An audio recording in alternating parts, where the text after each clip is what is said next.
पालिताना, ये नाम जब भी हम सुनते हैं तो आंखों के सामने गुजरात की शत्रुंजय पहाड़ी और वो हजारों संगमरमरी मंदिर, एक शानदार नजारा आ जाता है। बिल्कुल, दुनिया का सबसे बड़ा जैन मंदिर समूह है ये।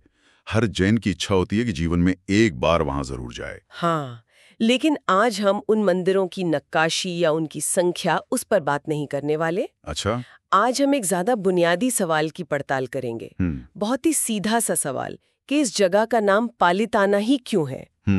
ये दिलचस्प है। जगहों के नाम के पीछे अक्सर पूरी की पूरी कहानी छिपी होती है। बिल्कुल। और हमारे पास आज चर्चा के लिए एक बहुत ही संक्षिप्त डॉक्यूमेंट्री स्क्रिप्ट है। ये कोई, आप कह सकते हैं, कोई बहुत बड़ा ऐतिहासिक ग्रंथ नहीं है। ठीक है। लेकिन इसमें इस नाम की उत्पत्ति को लेकर कुछ बहुत पुरानी और दिलचस्प कहानियां हैं। तो आज हमारा मिशन है इन कहानियों के धागों को सुलझाना। एक जासूस की तरह। हाँ, एक जासूस की तरह सुरागों को जोड़ना और ये समझना कि एक नाम के पीछे इतिहास, आस्था और भाषा की कितनी गहरी परतें हो सकती हैं।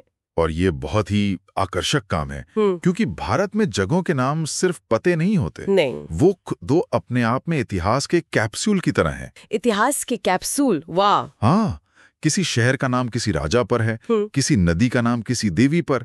ये नाम हमें उस समय की सोच, वहां के लोगों की मान्यताओं के बारे में बहुत कुछ बताते हैं। सही बात है। तो पालिताना के नाम की इस पड़ताल में हम सिर्फ एक शब्द का अर्थ नहीं, बल्कि एक पूरी संस्कृति की आत्मा को छूने की कोशिश करेंगे। बिल्कुल। तो चलिए इस तहकीकात को शुरू करते हैं। हमारा पहला सुराग, ये हमें हजारों साल पहले के समय में ले जाता है। स्रोत हमें एक महान तपस्वी के बारे में बताता है, जिनका नाम था पालितनाथ। पालितनाथ। कहानी कुछ यूं है कि पालितनाथ जी ने शत्रुंजय पहाड़ी पर कठोर तपस्या की थी। अच्छा। और उनकी साधना में इतनी शक्ति थी, इतना आध्यात्मिक तेज था कि उसका असर सिर्फ उन तक सीमित नहीं रहा, वो उस पूरी पहाड़ी की, आप कह सकती हैं, आबो हवा में घुल गया। मतलब उनकी मौजूदगी ने ही उस जगह को पवित्र बना दिया। हाँ, बिल्कुल। उनकी मौजूदगी ने ही उसे एक सिद्ध क्षेत्र, एक पवित्र भूमि बना दिया। और जाहिर है आसपास के लोगों में उनके लिए अपार श्रद्धा थी। स्वाभाविक है। और इसी श्रद्धा में, इसी सम्मान में लोगों ने उस जगह को पालितनाथ की भूमि या पालितनाथ का स्थान कहना शुरू कर दिया। अच्छा, तो उनके नाम से ही जगह की पहचान बन गई। हाँ, और फिर जैसा कि भाषाओं में होता है, समय और सहूलियत के साथ लंबे नाम घिसकर छोटे हो जाते हैं, है ना? हाँ, बिल्कुल। तो पालितनाथ की भूमि धीरे धीरे बोलचाल में बदलते बदलते, सरल होते होते पालिताना बन गया। ये एक बहुत सीधी, सरल और व्यक्तिगत कहानी लगती है। हाँ, ये सीधी लगती है, पर इसका सांस्कृतिक महत्व बहुत गहरा है। वो कैसे? यहाँ जो बात सच में ध्यान खींचती है वो ये है कि कैसे एक अकेले व्यक्ति की आध्यात्मिक ऊर्जा एक पूरे भौगोलिक क्षेत्र की पहचान को परिभाषित कर सकती है। ये सिर्फ नाम रखना नहीं है। तो फिर ये क्या है? ये उस भूमि को एक चेतन सत्ता, मतलब एक लिविंग एंटिटी के रूप में स्वीकार करना है, जिसका अपना एक आध्यात्मिक चरित्र है, जो उसे पालितनाथ जी से मिला। अच्छा, जैसे हम ऋषिकेश के बारे में सोचते हैं, यानी ऋषियों की भूमि, क्या ये उसी तरह का पैटर्न है? बिल्कुल, ये उसी पैटर्न का एक बेहतरीन उदाहरण है। ये दिखाता है कि उस संस्कृति में व्यक्तिगत आत्मज्ञान को कितना ऊंचा दर्जा दिया जाता था, कि एक पूरा तीर्थ स्थल एक व्यक्ति के नाम पर समर्पित हो सकता है। मतलब ये नाम बस एक लेबल नहीं है? नहीं, बिल्कुल नहीं। ये उस तपस्वी की विरासत का एक जीवंत स्मारक बन जाता है। हर बार जब कोई पालिताना कहता है तो वो अनजाने में ही सही तपस्वी पालितनाथ को याद कर रहा होता है। एक व्यक्ति का आभा मंडल इतना शक्तिशाली कि वो सदियों तक उस जगह की पहचान बना रहे, ये वाकई सोचने वाली बात है। सही कहा। लेकिन हर अच्छी कहानी की तरह यहाँ एक मोड़ है। अच्छा। स्रोत में एक और सिद्धांत का जिक्र है जो इस कहानी को बिल्कुल अलग नजरिए से देखता है। ये हमें किसी व्यक्ति से हटाकर भाषा की गहराइयों और उस स्थान के उद्देश्य पर ले जाता है। मतलब एक दूसरी थ्योरी भी है। हाँ, इस दूसरे सिद्धांत के मुताबिक पालिताना शब्द का किसी व्यक्ति से कोई लेना देना ही नहीं है। तो फिर कहाँ से आया इस शब्द? इसकी जड़ें संस्कृत भाषा में है। ये पलित शब्द से बना है। पलित, जहां तक मुझे पता है, पलित का मतलब होता है जिसकी रक्षा की गई हो, मतलब संरक्षित या रक्षित। एकदम सही। पलित का अर्थ है द प्रोटेक्टेड वन या द गार्डेड वन। तो इस नजरिए से पालिताना का शाब्दिक अर्थ हुआ संरक्षित स्थान। संरक्षित स्थान, द प्रोटेक्टेड प्लेस। हाँ, एक ऐसा गढ़, एक ऐसा किला जहां धर्म, आस्था और संस्कृति को बाहरी दुनिया के बुरे प्रभावों से बचाकर रखा गया हो। एक मिनट, ये तो पूरी कहानी ही पलट गई। कैसे? पहली कहानी में एक शांतिपूर्ण तपस्वी हैं जिनकी ऊर्जा से जगह पवित्र हो रही है, और दूसरी कहानी में एक संरक्षित स्थान है, एक किला।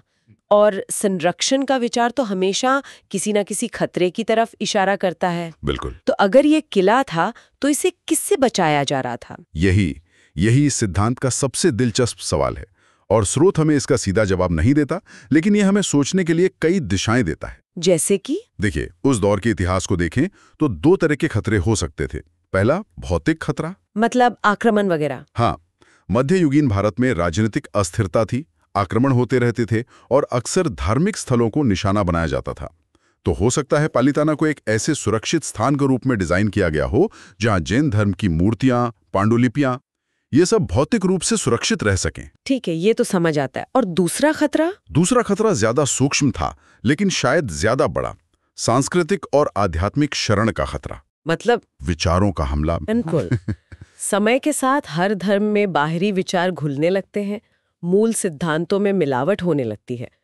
तो पालिताना नाम इस बात का प्रतीक हो सकता है कि एक ऐसा आध्यात्मिक केंद्र था जिसे इन वैचारिक हमलों से बचाने के लिए बनाया गया था। अच्छा, एक ऐसी जगह जहां जैन धर्म अपने सबसे शुद्ध रूप में जीवित रहे, चाहे बाहर दुनिया में कुछ भी क्यों ना हो रहा हो। ये सिर्फ ईंट पत्थर का किला नहीं, बल्कि सिद्धांतों और आस्था का किला था। एकदम सही। तो हमारे पास अब दो बिल्कुल अलग अलग कहानियां हैं। एक नायक केंद्रित तपस्वी पालिताना, दूसरी उद्देश्य केंद्रित सुरक्षित स्थान। ये दोनों एक दूसरे से इतनी अलग हैं, कैसे लगता है दोनों एक साथ सच नहीं हो सकती। इससे पहले कि हम ये तय करें, स्रोत में एक और छोटा सा सुराग है। वो क्या है? ब्रिटिश दस्तावेजों का जिक्र। पुराने ब्रिटिश रिकॉर्ड्स में इस जगह का नाम पालिताना लिखा हुआ मिलता है, डबल एल के साथ। पालिताना। हाँ। ये हमें क्या बताता है? ये एक बहुत महत्वपूर्ण फॉरेंसिक सबूत की तरह है। पहली नजर में ये एक मामूली स्पेलिंग का अंतर लग सकता है, लेकिन ये बहुत कुछ कहता है। कैसे? ये कोई तीसरी कहानी तो नहीं है? नहीं, ये कोई तीसरी कहानी नहीं है, बल्कि ये उन दोनों पुरानी कहानियों को एक ऐतिहासिक जमीन देता है। अच्छा। देखिए, अंग्रेज जब भारत आए तो वे स्थानीय नामों को अपनी भाषा में लिखने की कोशिश करते थे, जैसा वे सुनते थे। उन्होंने पलिताना लिखा, न कि पोलिताना या पलितानगर जैसा कुछ और। तो इससे क्या साबित होता है? ये इस बात की पुष्टि करता है कि 19वीं सदी में भी स्थानीय लोग इस जगह को पालिताना या उससे मिलते जुलते नाम से ही पुकारते थे। तो ये इस नाम के पुराने होने का सबूत है? हाँ, ये साबित करता है कि ये नाम कोई आधुनिक आविष्कार नहीं है, बल्कि इसकी जड़ें बहुत गहरी हैं। ये उन मौखिक परंपराओं को एक तरह से ऐतिहासिक मान्यता देता है जिनसे ये दोनों कहानियां निकली हैं। ठीक है, तो अब हम सबसे बड़े सवाल पर आते हैं। इन दो कहानियों का क्या करें? एक तपस्वी की कहानी और एक संरक्षित स्थान की कहानी, क्या हमें इनमें से किसी एक को चुनना होगा? क्या ये एक दूसरे का खंडन करती हैं? अक्सर तो ऐसा ही होता है ना? नहीं, ये सवाल तो बनता है। अक्सर हम चीजों को या तो ये या तो वो की नजर से देखते हैं। हाँ। लेकिन भारतीय चिंतन परंपरा में चीजों को ये भी और वो भी की नजर से देखने की भी एक गहरी समझ है। मुझे नहीं लगता कि ये कहानियां एक दूसरे का खंडन करती हैं। तो फिर क्या ये एक दूसरे को पूरा करती हैं? बिल्कुल। अगर हम थोड़ा गहराई से सोचें तो वे एक दूसरे को पूरा करती हैं। वे एक ही कहानी के दो अध्याय हो सकते हैं। एक ही कहानी के दो अध्याय मतलब आप कहना चाह रहे हैं कि ये दोनों आपस में जुड़ी हुई हैं? कैसे? इसे ऐसे सोचिए, क्या ये संभव नहीं है कि तपस्वी पालितनाथ की महान साधना और उनकी आध्यात्मिक ऊर्जा ने उस स्थान को इतना पवित्र और शक्तिशाली बना दिया हो कि वो स्वाभाविक रूप से एक संरक्षित स्थान बन गया? एक ऐसी जगह जहां नकारात्मकता या अधर्म टिक ही नहीं सकता। उनकी तपस्या ही उस स्थान का आध्यात्मिक सुरक्षा कवच बन गई हो। अच्छा, तो आप कह रहे हैं कि एक कहानी कारण है और दूसरी उसका परिणाम। पालितनाथ की तपस्या कारण थी और उस जगह का संरक्षित हो जाना उसका परिणाम था। बिल्कुल। एक कहानी हमें बताती है किसने उस जगह को पवित्र बनाया और दूसरी कहानी हमें बताती है कि वो जगह क्या बन गई। एक व्यक्ति पर केंद्रित है और दूसरी उद्देश्य पर। हाँ, एक नायक पर और दूसरी उस स्थान के गुण पर। वे एक ही सिक्के के दो पहलू हैं। तपस्वी पालितनाथ ने नींव का पत्थर रखा और उस नींव पर संरक्षित स्थान का किला खड़ा हुआ। वाह, इस तरह देखने पर दोनों कहानियां मिलकर एक ज्यादा संपूर्ण और गहरी तस्वीर पेश करती हैं। वे अलग अलग नहीं हैं, बल्कि एक ही आध्यात्मिक यात्रा के दो पड़ाव हैं। ये वाकई एक बहुत ही सुंदर विचार है।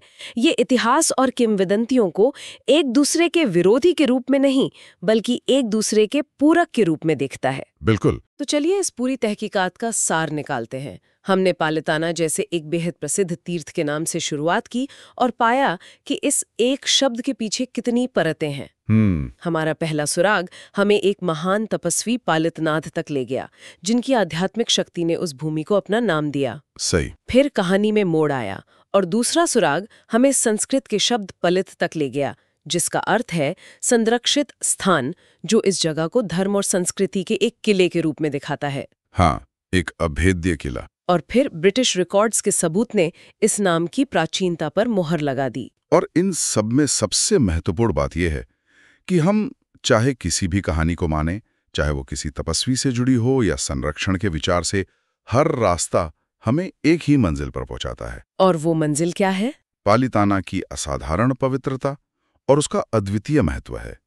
ये नाम सिर्फ एक पहचान नहीं है, ये घोषणा है। घोषणा। हाँ, ये इस बात का निरंतर स्मरण कराता है कि ये भूमि क्यों पूजनीय है। ये हमें बताता है कि कुछ स्थान सिर्फ भूगोल का हिस्सा नहीं होते, वे वो समय के कैनवस पर लिखी गई जीती जागती कहानियां होते हैं। तो अंत में पालिताना का नाम हमें यही सिखाता है कि अक्सर जिन जगहों को हम सबसे अच्छी तरह जानने का दावा करते हैं, उन्हीं के नामों में ऐसी अनकही कहानियां छिपी होती हैं। बिल्कुल। और यहाँ मैं सुनने वालों के लिए एक विचार छोड़ना चाहूंगा। जरूर। स्रोत में इन कहानियों को पुरानी कहानियां कहा गया है। इसका मतलब है कि ये लिखित इतिहास से भी ज्यादा पुरानी हो सकती हैं, जो सदियों से मौखिक परंपरा का हिस्सा रही हैं, एक पीढ़ी से दूसरी पीढ़ी तक। ये हमें सोचने पर मजबूर करता है कि हमारे अपने आसपास की जगहों, हमारे शहरों, कस्बों और गांवों के नामों के पीछे कितनी ऐसी ही कहानियां दबी होंगी, कितनी कहानियां किसी स्थानीय नायक, किसी भूली बिसरी घटना या किसी गहरी मान्यता से जुड़ी होंगी और बस हमारे ध्यान देने का, खोजे जाने का इंतजार कर रही होंगी।